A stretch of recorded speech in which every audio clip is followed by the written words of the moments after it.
Tenía una beca completa para un máster en el MIT. Solo necesitaba la casa como garantía para la visa. La vendieron una semana antes para la boda de mi hermana. Hoy, esa decisión los va a destruir. El zumbido monótono de la cafetera del local se había convertido en el ruido de fondo de mi vida. Era un sonido blanco, constante, que normalmente me permitía concentrarme, un arrullo mecánico que aislaba mi mesa del resto del mundo. Pero esa tarde de mayo, apenas lo registraba. Mis ojos, secos por la falta de parpadeo, estaban clavados en la pantalla de mi laptop. Llevaba al menos 10 minutos releyendo las mismas 2 palabras, esperando que cambiaran, que se revelaran como una alucinación producto de las 3 tazas de americano y el estrés acumulado de final de semestre. Pero no lo hacían. Seguían ahí, firmes, impresas en una fuente elegante y oficial que parecía gritar desde el monitor: Accepted, full scholarship. Aceptada. Beca completa. El logo del Massachusetts Institute of Technology, el legendario MIT, flotaba sobre esas palabras como una corona de laureles digitales. Era un sello de validación no solo para una solicitud, sino para toda mi existencia hasta ese momento. Cada noche en vela sacrificada por un proyecto de estructuras, cada fin de semana que pasé dibujando en mi pequeño y desordenado apartamento cerca de la UNAM en lugar de salir con amigos, cada gota de sudor y cada lágrima de frustración contenidas en un cálculo mal hecho, todo estaba condensado en ese correo electrónico.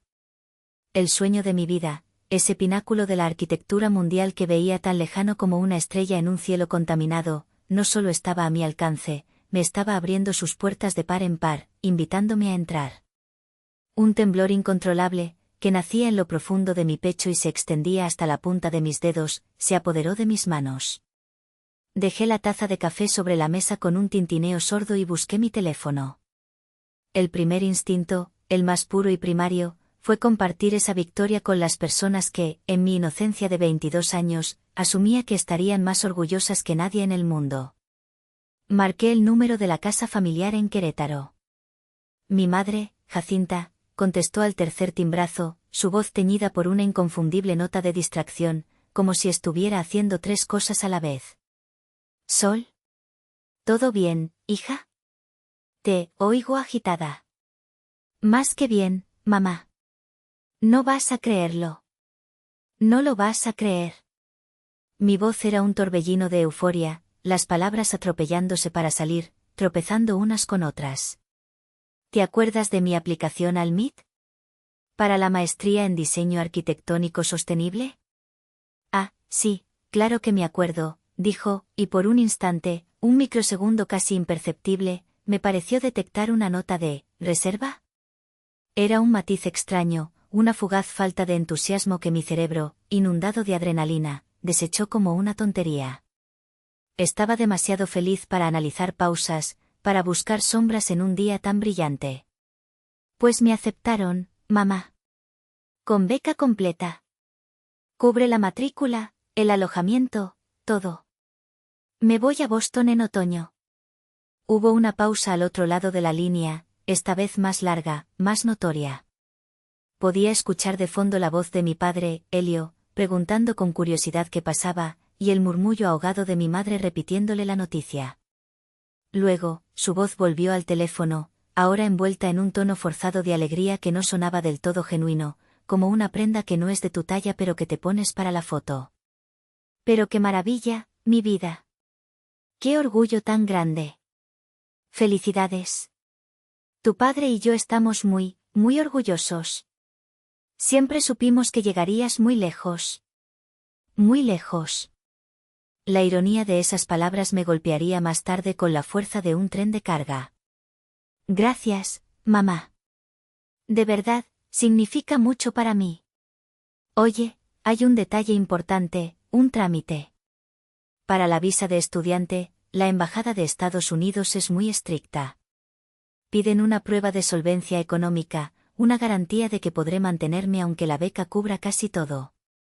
Mi asesora académica me dijo que los documentos de propiedad de la casa son la mejor garantía posible, la más sólida e incuestionable. ¿Crees que podrían ayudarme a escanearlos y enviármelos por correo esta semana? Necesito empezar el proceso cuanto antes. De nuevo, Esa extraña pausa. Un silencio que duró apenas 2 segundos pero que se sintió como un abismo, un vacío en la conversación. Claro que sí, mi vida, dijo finalmente Jacinta, su voz ahora demasiado dulce, casi empalagosa. No te preocupes por esos detalles de adulto. Tú ahora solo enfócate en celebrar tu gran logro. Tu padre y yo nos encargamos de todo. Es una promesa. Colgué el teléfono sintiéndome en la cima del mundo, como si pudiera tocar las nubes. Nos encargamos de todo. Esas palabras resonaron en mi cabeza como la más dulce de las melodías, una confirmación del amor y el apoyo familiar que tanto anhelaba. Confiaba en ellos. ¿Cómo no iba a hacerlo? Eran mis padres. Ignoré por completo la extraña sensación en el fondo de mi mente, esa pequeña alarma que me decía que la música de fondo de mi celebración sonaba ligeramente desafinada, con una nota discordante que no podía identificar. En mi euforia, elegí creer ciegamente en la promesa. Fue mi primer, y más devastador, gran error. La primera semana transcurrió en una feliz vorágine de papeleo y planificación. Llené los formularios de aceptación del MIT hasta la madrugada, solicité una copia nueva de mi pasaporte con trámite de urgencia y pasé horas en la biblioteca investigando sobre la vida en Boston, imaginando el crujido de las hojas de otoño bajo mis pies en el campus de Cambridge. Al final de esa primera semana, con una lista de pendientes cuidadosamente elaborada, llamé a casa, optimista y eficiente. Hola, mamá. ¿Cómo estás? Solo llamaba para saber si habían tenido oportunidad de escanear los documentos de la casa, pregunté, esforzándome por sonar casual, como si fuera un trámite sin importancia y no la llave de mi futuro. Ay, Sol, qué bueno que llamas, respondió Jacinta, y su suspiro de cansancio se escuchó claramente a través del teléfono, un sonido que había aprendido a interpretar como una señal de que se avecinaba una excusa. Justo ahora estamos hasta el cuello, de verdad, hasta el cuello con los preparativos de la boda de tu hermana. No tienes una idea. Es una locura. Su voz tenía un filo de impaciencia, como si mi llamada fuera una interrupción inoportuna en medio de una crisis nacional. La familia de Iker es muy particular, ya sabes. Tienen sus estándares. Todo tiene que ser absolutamente perfecto. Lo haremos en cuanto tengamos un segundo para respirar, ¿de acuerdo? La boda de mi hermana mayor, Gala. En los últimos meses, ese evento se había convertido en el centro gravitacional de la vida de mis padres, un agujero negro que absorbía todo su tiempo, energía y, como descubriría más tarde, sus recursos. Lo entendía, o al menos intentaba hacerlo con todas mis fuerzas. Gala siempre había sido el sol radiante de su universo, deslumbrante y exigente. Yo, en el mejor de los casos, era un planeta funcional en una órbita lejana y predecible. Su felicidad era un proyecto activo que requería gestión constante, la mía, algo que se daba por sentado, como la salida del sol. Pasó otra semana. Mi cita programada en la embajada se acercaba con la velocidad de un tren de carga. Mis correos electrónicos, amables recordatorios con el asunto urgente, documentos para visa, quedaban sin respuesta en su bandeja de entrada. Mis llamadas se volvían cada vez más tensas, la ansiedad filtrándose en mi voz como agua por una grieta. Sol, por favor, tienes que calmarte. Deja la ansiedad, me dijo mi padre, Helio, en una de esas llamadas. Sonaba agotado, como un hombre atrapado entre dos frentes, y su voz carecía de la autoridad que un padre debería tener. Tu madre está muy estresada. La suegra de Gala es una mujer increíblemente exigente, critica hasta el más mínimo detalle del bordado de las servilletas. Ya te dijimos que lo haremos, ten un poco de paciencia. Papá, la cita es en 2 semanas exactas. Esto no es ansiedad, es una fecha límite real, con consecuencias reales. Si no presento esos papeles a tiempo, pierdo la beca. Lo pierdo todo. No es un juego. No seas dramática, por favor. No vas a perder nada, dijo, pero su voz carecía de toda convicción. Sonaba como si estuviera tratando de convencerse a sí mismo, repitiendo un mantra que ya no se creía. Incluso llamé a Gala, en un ataque de desesperación. Gala, ¿podrías recordarles a mamá y a papá lo de mis papeles? Es muy importante. Ay, Sol, claro, dijo con esa voz cantarina y despreocupada que siempre usaba. Pero es que no sabes el estrés. ¿Te conté que estamos decidiendo entre peonías y rosas de jardín para los centros de mesa? Es una decisión que me quita el sueño. El contraste era enloquecedor, una forma de tortura psicológica. Mientras yo pasaba noches en vela, mi estómago hecho un nudo, organizando cada certificado y formulario para mi futuro en carpetas meticulosamente etiquetadas, ellos parecían navegar en un mar de frívola indiferencia. Sus conversaciones telefónicas, que a veces escuchaba por error cuando llamaba, estaban llenas de debates urgentes sobre arreglos florales, pruebas de menú y el color exacto de los manteles, como si fueran asuntos de Estado. Mientras tanto, el logro académico más importante de mi vida, mi pasaporte a un futuro extraordinario, era tratado como un trámite molesto, un pendiente en una lista interminable que siempre podía esperar a mañana. La gota que derramó el vaso, el momento en que la ansiedad se convirtió en pánico puro y helado, fue una llamada un martes por la noche, exactamente 10 días antes de la cita. ¿Mamá? Pregunté, tratando de mantener mi voz estable, profesional. No puedo hablar ahora, Sol. Estamos en una degustación de vinos para la boda. El sommelier es francés, susurró, claramente molesta por la interrupción. Mamá, te lo suplico. Necesito los papeles. Mañana. Tengo que enviarlos al abogado para que los revise antes de la cita. Por favor. ¿Es ahora o nunca? Un suspiro de exasperación viajó por la línea, cargado de todo el resentimiento del mundo. Ya te dije que dejes de presionar. Su voz subió de tono, perdiendo el susurro y convirtiéndose en un siseo agudo y venenoso. No todo el universo gira a tu alrededor, Sol. Tu hermana se casa. ¿Tienes la más remota idea de lo que eso significa para el prestigio de esta familia? Y colgó. Me quedé mirando la pantalla negra del teléfono, el silencio de mi apartamento zumbando en mis oídos. El shock fue tan intenso que sentí un frío físico, como si me hubieran arrojado un balde de agua helada. No era solo olvido. No era solo estrés por la boda. Era algo más. Una elección consciente y deliberada. En la balanza de sus prioridades, un sommelier francés pesaba más que mi futuro. Estaban eligiendo activamente la boda sobre mi sueño. Esa noche no dormí. Me quedé sentada en la oscuridad, viendo las luces de la ciudad parpadear, mientras el pánico se transformaba lentamente en una resolución helada y peligrosa. A las 6 de la mañana, con los ojos ardiendo por el insomnio y la rabia, entré al sitio web de la línea de autobuses. Compré un boleto de ida a Querétaro para el primer viaje del día. Si ellos no me traían los documentos, yo iría por ellos. Arrancaría ese futuro de sus manos si era necesario. No podía permitir que la boda de mi hermana, por muy importante que fuera para ellos, destruyera mi sueño. Aún no entendía, en mi desesperada ingenuidad, que el sueño ya estaba en ruinas.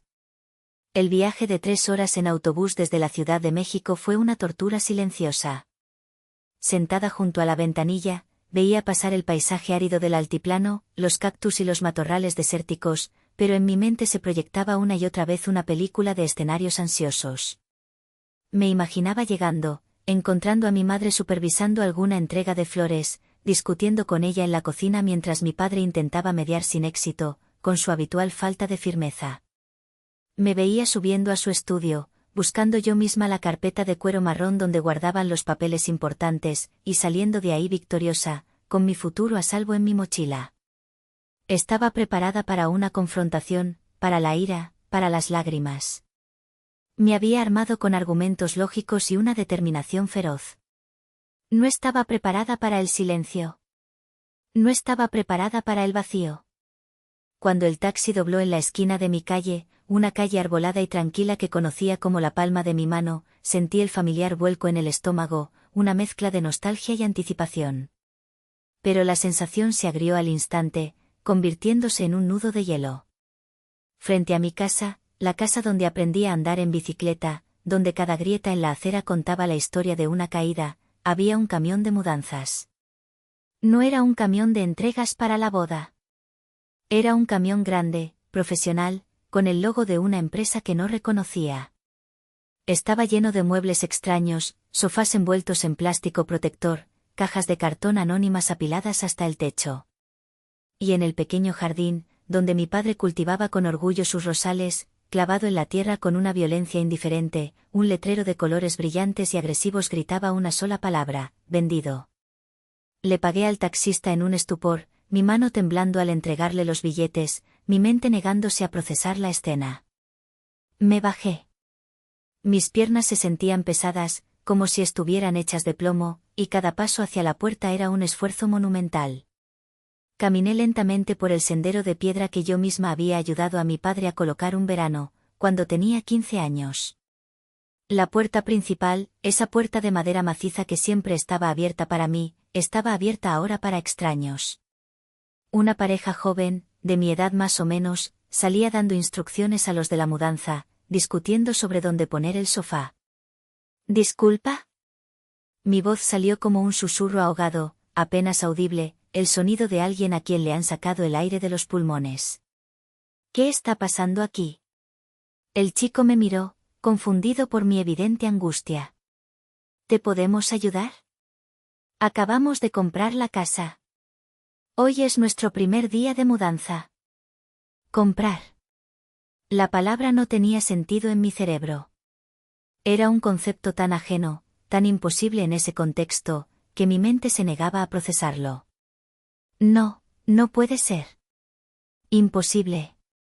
Esta es mi casa. Yo crecí aquí. Mis padres son Helio y Jacinta Herrera. La chica se acercó, su rostro lleno de una compasión que, en lugar de consolarme, me hizo sentir aún más humillada.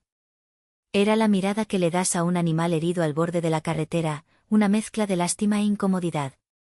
Ah, tú debes ser la hija. Lo siento mucho.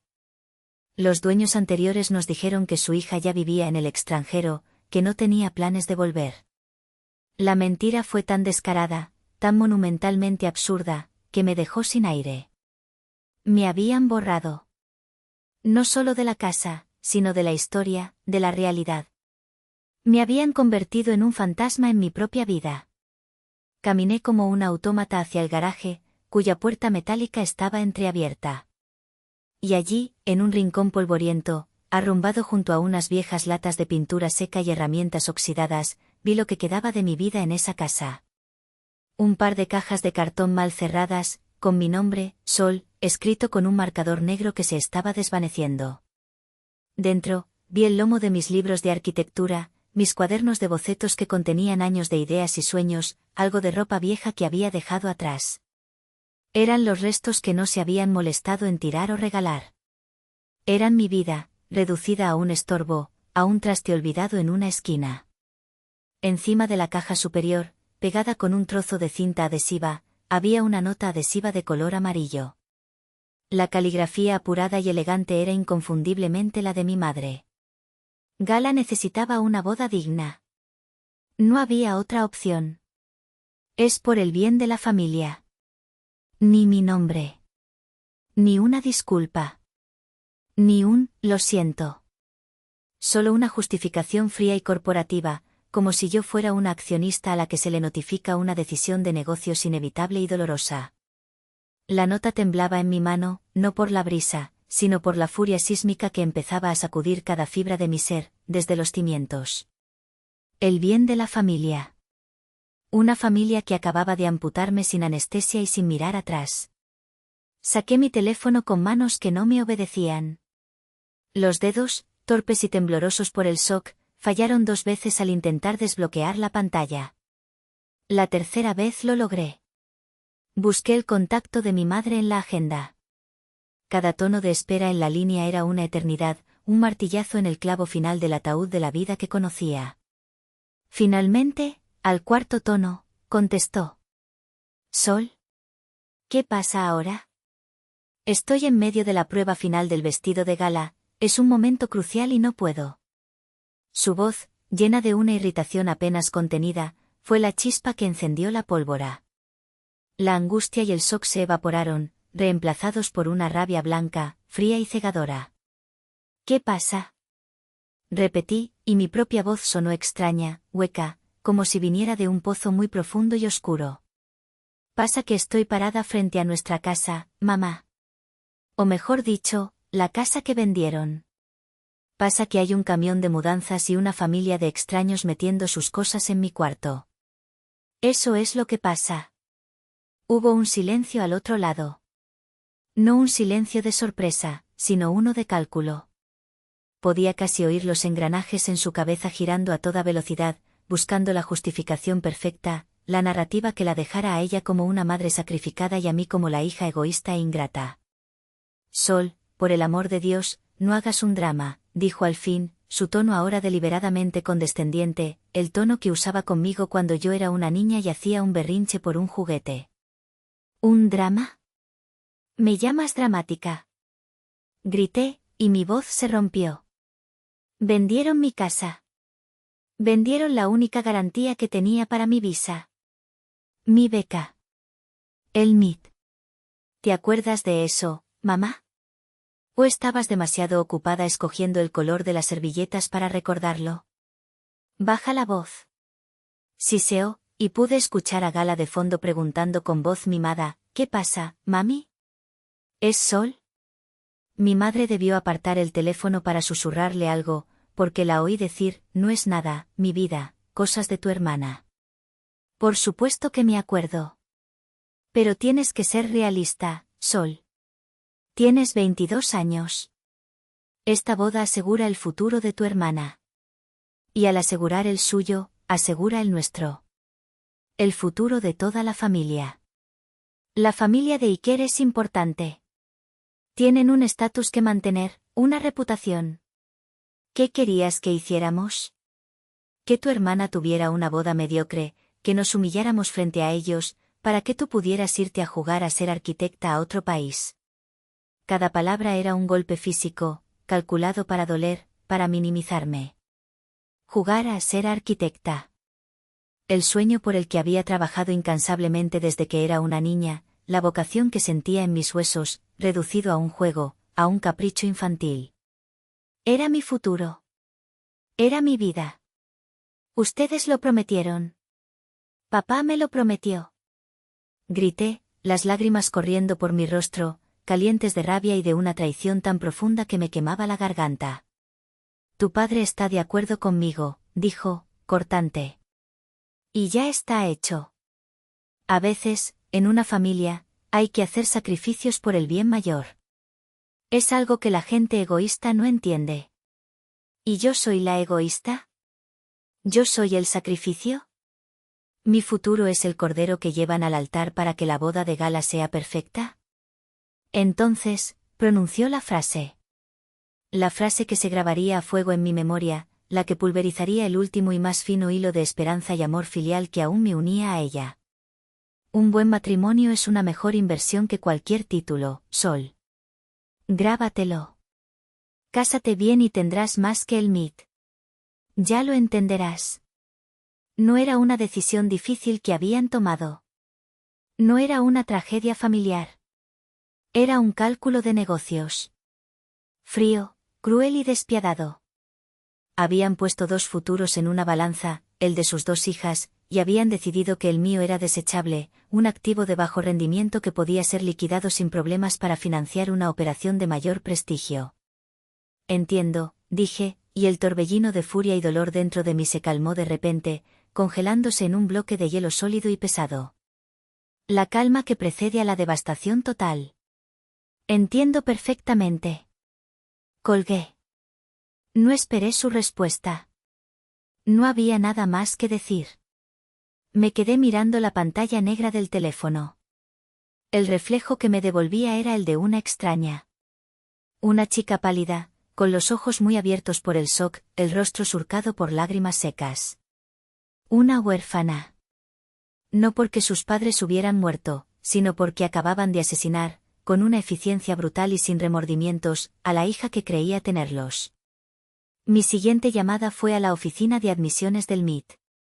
La hice ahí mismo, sentada en la banqueta fría, junto a las cajas que contenían los restos de mi vida anterior. La voz al otro lado de la línea, la de una mujer llamada Sara que había sido tan amable y alentadora en correos anteriores, sonaba ahora distante, una voz de burocracia y reglas inflexibles. Le expliqué la situación, mi voz quebrándose, las palabras tropezando unas con otras en un relato incoherente de casas vendidas, promesas rotas y visas imposibles. Lo lamento muchísimo, Sol, dijo, y su compasión ensayada, profesional, era casi peor que la crueldad abierta de mi madre. Entiendo que es una situación terrible y completamente fuera de tu control. Pero las regulaciones de visas de estudiante del gobierno de Estados Unidos son muy estrictas y no dependen de la universidad. Sin la prueba de solvencia económica, no podemos legalmente emitir el formulario enero del 20. Pero debe haber algo que se pueda hacer, rogué, la desesperación haciendo mi voz aguda, casi infantil. ¿Una extensión? ¿Otra forma de demostrarlo? Puedo conseguir cartas de recomendación, buscar un patrocinador, trabajar, no lo sé. Hubo un suspiro al otro lado. La fecha límite para la emisión de todos los documentos era la semana pasada, Sol. El sistema ya está cerrado. Hemos tenido que ofrecer tu lugar y la beca a un candidato de la lista de espera. De verdad, lo siento muchísimo. Tu portafolio fue excepcional.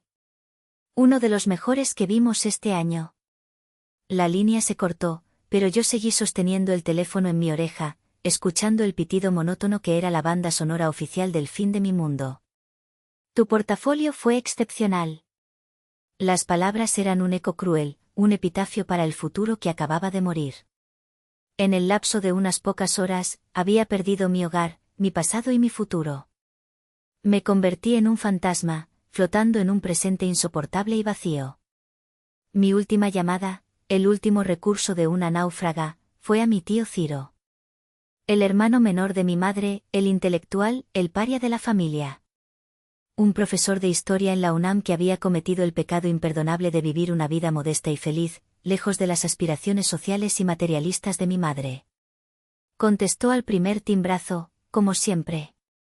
No pude hablar. Las palabras no salían. Solo un sollozo, un sonido animal, gutural y roto que salió desde lo más profundo de mi pecho, un lugar que no sabía que existía. Sol. Sol. ¿Qué pasa? ¿Dónde estás? Su voz, llena de una alarma genuina e inmediata, fue el primer acto de bondad real que había recibido en todo el día. Le dije la dirección entre jadeos y espasmos. 3 horas después, su viejo y destartalado coche se detuvo frente a mí. No me hizo preguntas. No me pidió explicaciones. Simplemente se bajó, me envolvió en un abrazo torpe pero reconfortante que olía a libros viejos y café, y me ayudó a meter mis pocas cajas en la cajuela. Mientras nos alejábamos de la calle donde había crecido, no miré hacia atrás. No había nada que ver. Las siguientes semanas fueron un borrón de dolor gris y espeso. Me instalé en el sofá cama de su pequeño pero acogedor departamento en la colonia San Rafael, un lugar lleno de libros hasta el techo, donde cada superficie plana era un potencial librero. Apenas comía. No hablaba. Pasaba los días mirando por la ventana, viendo pasar una vida que ya no sentía mía, como si viera una película en un idioma extranjero. La arquitectura, la pasión que me había definido, la lente a través de la cual veía el mundo, ahora era una fuente de dolor agudo. Cada vez que veía un edificio interesante, cada vez que mis dedos anhelaban la sensación de un lápiz sobre el papel, el recuerdo de la traición me quemaba por dentro. Casi me rindo. Estaba a punto de llamar a la universidad para darme de baja de mi último semestre, de buscar un trabajo sin sentido en alguna cafetería, de simplemente desaparecer y convertirme en la hija en el extranjero que mis padres habían inventado. Un día, mientras yo estaba hecha un ovillo en el sofá, cubierta con una manta a pesar del calor, tío Ciro se sentó a mi lado.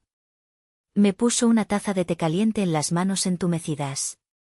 Tu madre siempre le ha temido a tu luz, Sol, dijo en voz baja, mirando a un punto fijo en la pared, como si proyectara un recuerdo. Desde que eras una niña. Tu talento, tu inteligencia, la hacían sentir pequeña, la confrontaban con sus propias inseguridades y sus sueños no cumplidos. La boda de gala no fue solo para ayudar a tu hermana. Fue para apagarte a ti. Para asegurarse de que su sol favorito, el que ella podía controlar y presumir, brillara más fuerte. No era una disculpa para ella, era una explicación. Un diagnóstico. Y cambió algo fundamental dentro de mí. La imagino como una figura todopoderosa y cruel, sino como alguien me había fotado y patético, se formó en mi mente. No me habían sacrificado por grandeza, sino por mediocridad. Esa tarde, abrí mis cajas por primera vez. De entre los libros y los recuerdos, rescaté un solo objeto, un azulejo de cerámica, pintado a mano con un patrón de girasoles amarillos y azules, que yo misma había hecho e instalado en la fuente del patio trasero de la casa cuando tenía 16.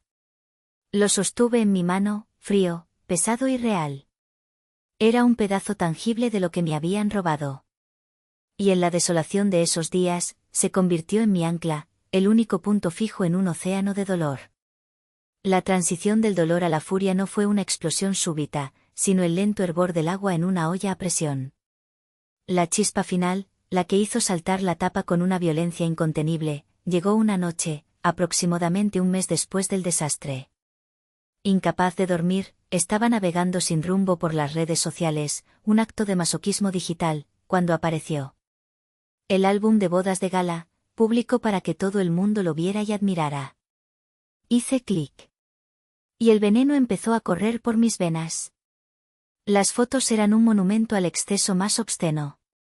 Un jardín de ensueño alquilado en una hacienda de San Miguel de Allende, cascadas de orquídeas blancas colgando de los árboles, una orquesta en vivo tocando valses, un vestido de novia de un diseñador español que probablemente costó más que mi matrícula de un año entero.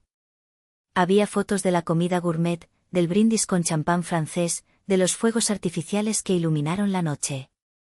Y en el centro de todo, mis padres. Mi madre, Jacinta, radiante en un vestido de seda color esmeralda que gritaba, dinero, sonriendo a la cámara con una satisfacción depredadora, la sonrisa de una generala que acaba de ganar una batalla decisiva. Mi padre, Helio, a su lado, con una sonrisa forzada que no le llegaba a los ojos, un cómplice bien vestido cumpliendo su papel. Y Gala, la princesa del día, con una felicidad tan superficial y brillante como el diamante en su dedo. Pero fueron los que me rompien que en Jacinta, te luciste, amiga. Un sacrificio que familia tan increíble y generosa. Valió la pena. Sacrificio. La palabra me golpeó con fuerza física. Ellos estaban celebrando, siendo elogiados por su sacrificio, oficinas de oso humeantes rioarquiantes de Ruiz sobre las ruinas humeantes de mi vida. Estaban brindando de mi sueño del MIT. Esa noche, el hielo en mi pecho se fracturó. Pero en lugar de agua, lo que brotó fue una furia tan pura, tan fría y tan concentrada que me dio una claridad absoluta. El dolor me había paralizado, la ira me dio un propósito. Ya no se trataba de lamentarme por lo que había perdido. Se trataba de construir algo tan grande, tan sólido e innegable, que la traición de mi familia se convirtiera en una anécdota insignificante a su sombra. No se trataba de venganza en el sentido vulgar de la palabra, de desearles el mal. Se trataba de justicia poética. Se trataba de demostrarles, y sobre todo de demostrarme a mí misma, que no podían destruirme. Podían robarme una oportunidad, pero no podían robarme quién era yo. A la mañana siguiente, me levanté antes del amanecer. Me di una ducha larga y fría. Me vestí con la mejor ropa que tenía, un sencillo pero elegante traje sastre negro que había comprado para mis entrevistas. Me maquillé con cuidado por primera vez en semanas, ocultando las ojeras. Cuando me miré al espejo, no vi a la chica rota del sofá. Vi a una extraña, una mujer con una mirada dura y una determinación de acero en los ojos. Tomé un taxi y me presenté sin cita en las oficinas de Osorio Arquitectos, en Polanco. El señor Osorio, mi antiguo jefe de prácticas, un hombre cuya reputación era tan sólida como los imponentes edificios que diseñaba, me recibió con genuina sorpresa. Sol. Qué gusto verte. Pensé que ya estarías preparando tus maletas para Boston. ¿Viniste a despedirte? Mis planes cambiaron, señor, dije, mi voz firme, sin un atisbo del temblor que sentía por dentro.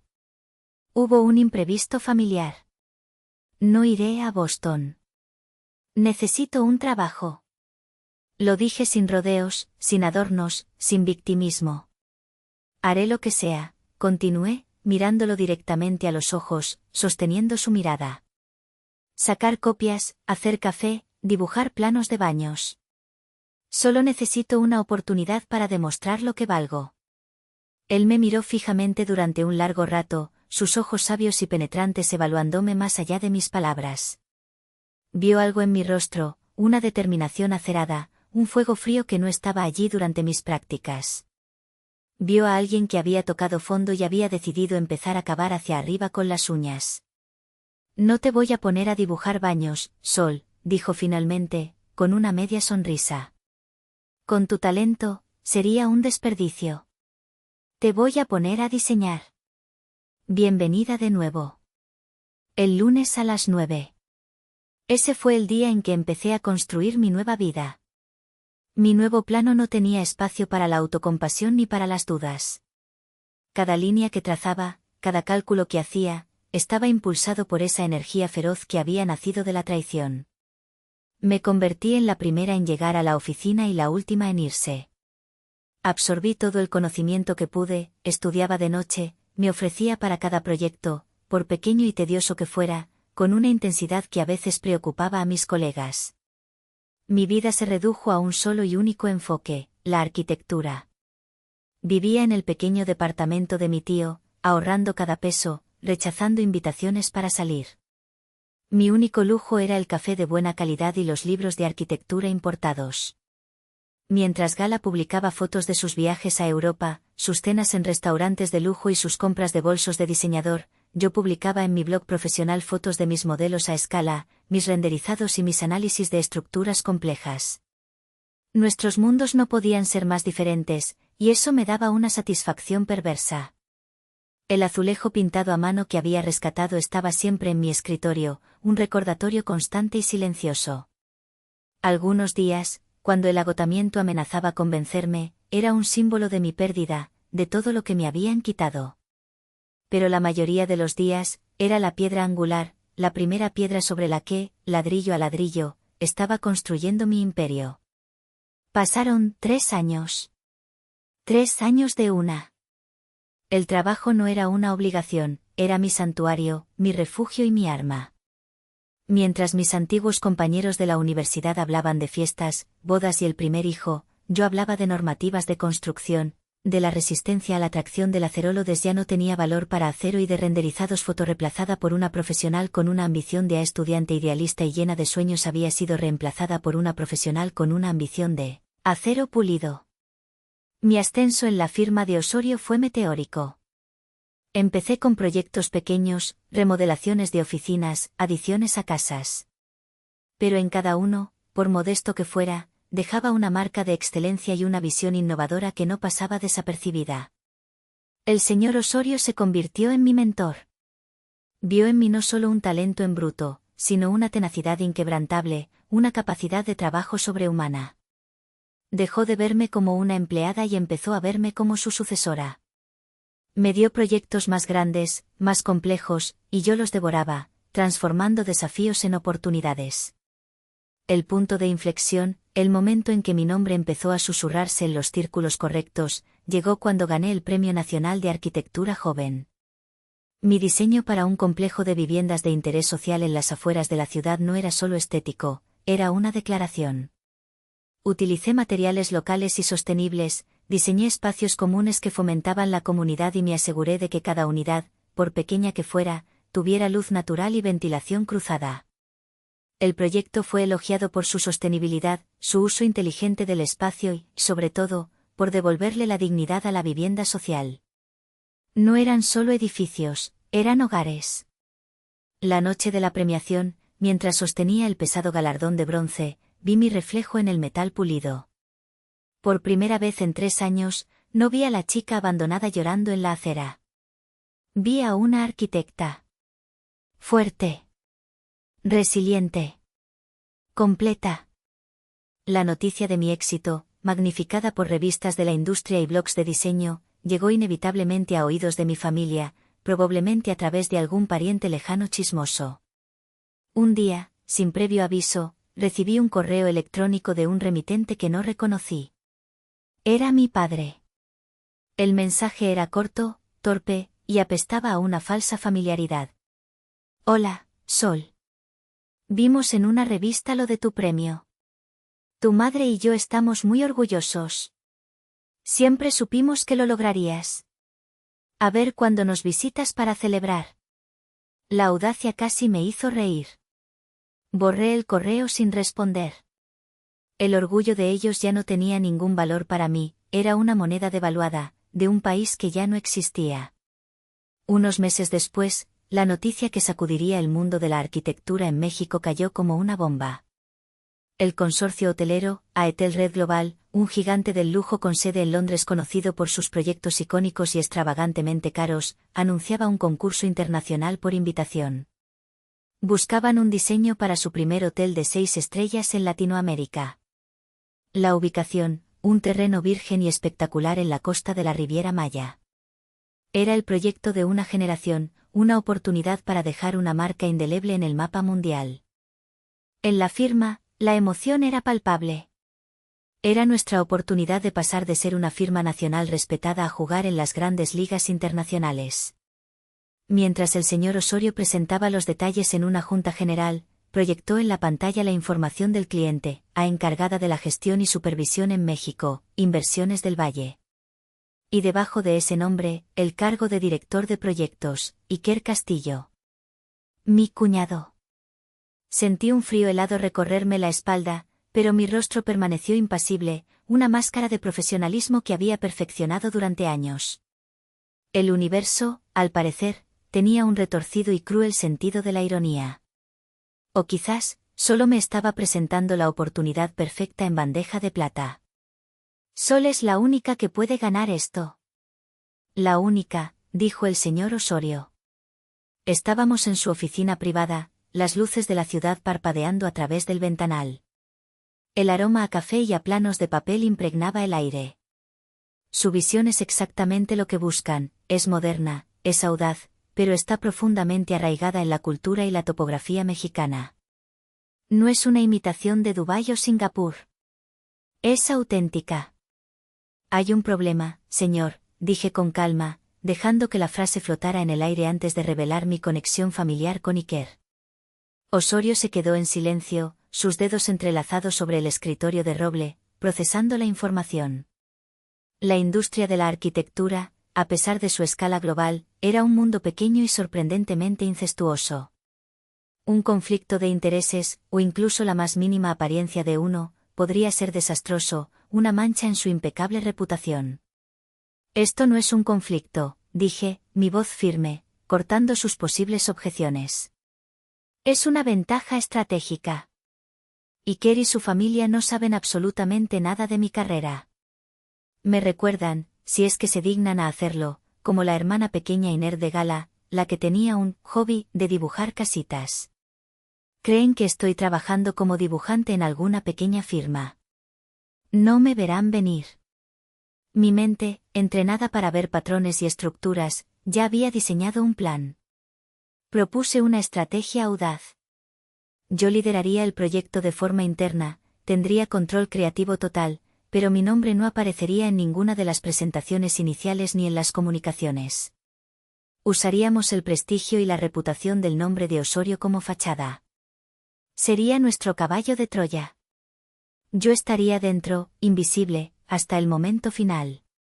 El señor Osorio me estudió por un momento, una lenta sonrisa formándose en su rostro. Siempre supe que tenías agallas, Sol. Pero esto es brillante. Hagámoslo. Los siguientes 6 meses fueron los más intensos y agotadores de mi vida. Me sumergí en el proyecto con una obsesión total, trabajando jornadas de 18 horas, durmiendo en un catre en la oficina. No quería simplemente diseñar un hotel, quería crear una obra de arte, una declaración. Mi concepto se basaba en la dualidad, una estructura exterior que evocaba la fortaleza impenetrable de las antiguas pirámides mayas, casi brutalista en su geometría de concreto y piedra local, pero que albergaba en su interior patios llenos de luz, jardines secretos y canales de agua que fluían por todo el complejo, un alma cálida, inesperada y vibrante. Era mi historia, contada en concreto, vidrio y madera. Era una fortaleza que protegía un corazón vulnerable, pero que seguía latiendo. La firma invirtió recursos masivos. Trabajamos día y noche, compitiendo contra las firmas más grandes y famosas de Nueva York, Londres y Tokio. En cada etapa del concurso, nuestra propuesta, presentada anónimamente como Proyecto Kukulcán, avanzaba, superando a los gigantes con su originalidad y profundidad conceptual. Iker, en las videoconferencias trimestrales, elogiaba con un entusiasmo casi infantil la audacia y la sofisticación del equipo de Osorio. «Es un genio quien quiera que esté detrás de esto», dijo una vez. «Entiende el lujo como nadie». Yo participaba en esas llamadas, con la cámara apagada, mi micrófono en no a la visionaria que lo creó. Él en silencio, escuchándote mi cuñado alabar mi trabajo sin tener había ignorado escuchando a mi cuñado alabar mi trabajo sin tener la más mínima idea de que la mente que tanto admiraba era la de la cuñada Onlareir. Finalmente, después de una competencia extenuante, quedamos 2 finalistas. La presentación final y decisiva sería en persona, en la proyecto de su familia en Ciudad de México, ante todo el consejo directivo de Aetel Red Global. La no clase de corporativa de la dormir. No era por nerviosismo, sino por el peso de la inminente colisión de mis 2 vidas. Miré el azulejo de girasoles en mi escritorio. Lo que había comenzado como un símbolo de mi ruina estaba a punto de convertirse en la piedra angular de mi triunfo. Ya no era la víctima de la historia de mi familia. Era la arquitecta de la mía. Y el plano final, el más importante de todos, estaba a punto de ser revelado. La sala de juntas en el último piso de la torre corporativa era un santuario del poder. Una larga mesa de caoba pulida como un espejo, sillas de cuero negro que olían a dinero, y una pared de cristal que ofrecía una vista panorámica y arrogante de la Ciudad de México. Alrededor de la mesa estaban los directivos de Aetel Red Global, hombres y mujeres con trajes caros y auras de autoridad que parecían absorber el oxígeno de la habitación. En la cabecera, junto al CEO británico, se sentaba Iker, mi cuñado, rebosante de una confianza satisfecha, el joven ejecutivo en su momento de gloria. Y a su lado, como un accesorio perfectamente combinado con su bolso de marca, estaba mi hermana, Gala. Su presencia no era necesaria para la reunión, pero para ella, estar allí, ser vista en ese círculo, era el verdadero negocio. Nosotros éramos los segundos en presentar. Mientras esperábamos en una antesala de mármol frío, podía sentir la tensión eléctrica de mi equipo. Yo, sin embargo, estaba extrañamente, inquietantemente en calma. Había repasado esta escena en mi mente 1000 veces, desde 1000 ángulos diferentes. Estaba lista. Finalmente, la puerta se abrió. Osorio Arquitectos. El señor Osorio entró primero, un león plateado en su propio terreno, saludando a los directivos con la familiaridad de un veterano. Yo entré detrás de él, en silencio, mis planos y mi laptop en un portafolio. Iker sonrió cortésmente al señor Osorio y luego su mirada pasó sobre mí, sin registrarme, una mirada que se desliza sobre el personal de servicio. Pero la mirada de Gala se detuvo. Vi la secuencia de emociones en su rostro en cámara lenta, como en una película, primero, una vaga familiaridad, la conozco, luego, la confusión, ¿qué hace ella aquí?, seguida por un destello de incredulidad y, finalmente, un pánico mal disimulado que le hizo abrir los ojos como platos. Se inclinó y le susurró algo urgente a Iker. Vi cómo la cabeza de Iker giraba bruscamente hacia mí. Su sonrisa de anfitrión se congeló, se resquebrajó y se desvaneció, reemplazada por la misma expresión de shock pálido que tenía su esposa. El señor Osorio comenzó la presentación, hablando de la trayectoria de la firma, del compromiso con la excelencia. Pero cuando llegó el momento de hablar del concepto, se detuvo, se giró hacia mí. Damas y Sinua detuvo y se giró hacia mí. Damas y caballeros, dijo, su voz resonó el honor de presentarles no solo un diseño, sino necté mi laptop y la proyección lujo sostenible en México, la arquitecta principal de este proyecto, Solger sino a la visionaria que lo creó. La mente que, en mi opinión, ha redefinido la pantalla gigante. Por un instant sala, conecté mi laptop hijos proyección de mi diseño, una imagen poderosa y evocadora del hotel contra el Átalos de Iker. Vi en ello y la comprensión repentina y aterradora de que el multimillonario proyecto de su familia estaba enteramente en pantalla gigante. Por un instante, mis ojos manos de la mujer a la que habían descartado como insignificante, como un daño colateral en el camino hacia su propia gloria. Hablé durante 30 minutos. Mi voz era firme, apasionada, cada palabra precisa y deliberada. Describí los materiales, la filosofía, la forma en que la luz jugaría con las estructuras a diferentes horas del día. No hablé de mí, no necesité hacerlo. ¿Dejé que harían?